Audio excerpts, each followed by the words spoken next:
Okay, hello there viewers. So I would like to give you one of this puzzle where I got it from my game. What do you think?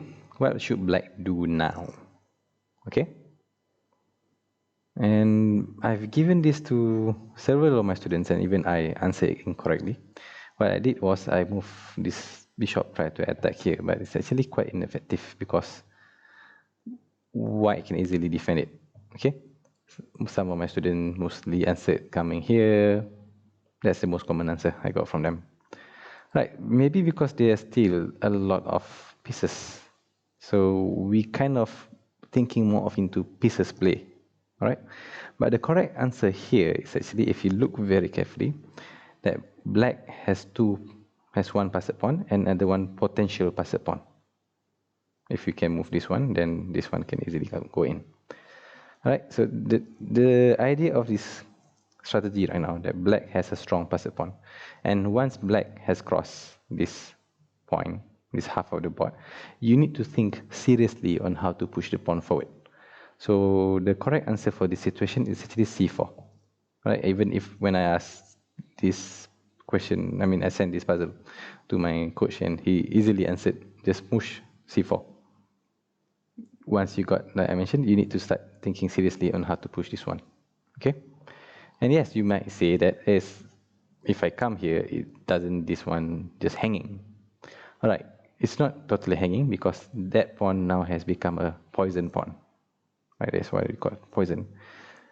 I've increased my rating once this is the idea. Okay, I increase my rating once I know how to do a poison. Okay, this is a poison, it should not be taken. If you can create poison for your enemy, so I'm quite sure it's a skill that will increase your rating. Okay, so what will come here if white takes, black takes, and whatever white do, we still got those two passed pawn.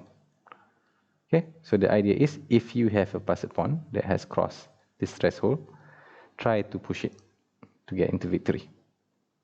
Okay, so let's see another example.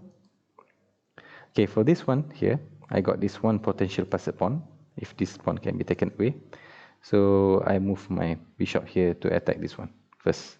Instinctively, he will move forward, which happens.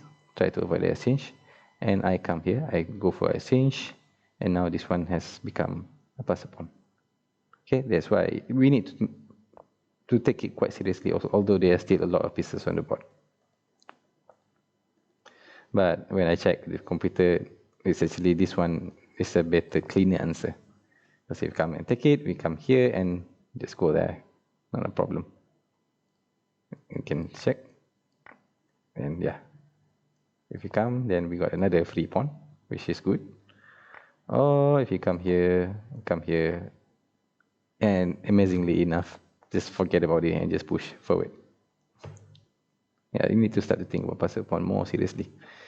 Most of the time, we only start to think passed pawn when there's a very, very last piece on the board, just like one rook left and start pushing the pawn. But you can do it earlier. Okay, this is another example where black last move is here. I got it from my game. And since, like I mentioned just now, that pawn has crossed this one and it's a potential passed pawn, so I move forward. Alright, normally in my old days, I'll eat and he'll take it back. Because the opponent, yeah, you can say it has only one last piece, so what's the problem? But this is just one of the example on how to win. Okay, this one has blocked, so that the rook can come and get it, and yeah, you can easily push the passed pawn.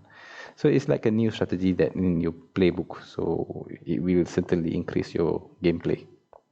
Okay, once you have like more weapons, then black resign. Then once you have more weapons, then certainly you can use more to your advantage. However, in this particular position, the best solution is actually here, where the knight come and forking the rook and the king. Easy answers that I miss. So yes, strategy will win you the game, but most of the time, tactics will get you there faster. Okay, all right. I hope you get the lessons. If you got the passed pawn, push it. Okay, especially in this one, where we as a weaker students, weaker players, we don't see it much, especially when we have a lot of minor pieces. We still have a lot of pieces. The idea is if you have crossed the half of the board, or you're almost crossed and you have a potential passed pawn, you should take that as one of your main priorities to push it forward further. Okay, not that you only push the passed pawn when there's a very last piece. Okay, that's all. I hope you get the idea, and I hope the lesson beneficial for you. Please comment and share, like, and subscribe. Okay, that's all. Thank you for watching. Bye.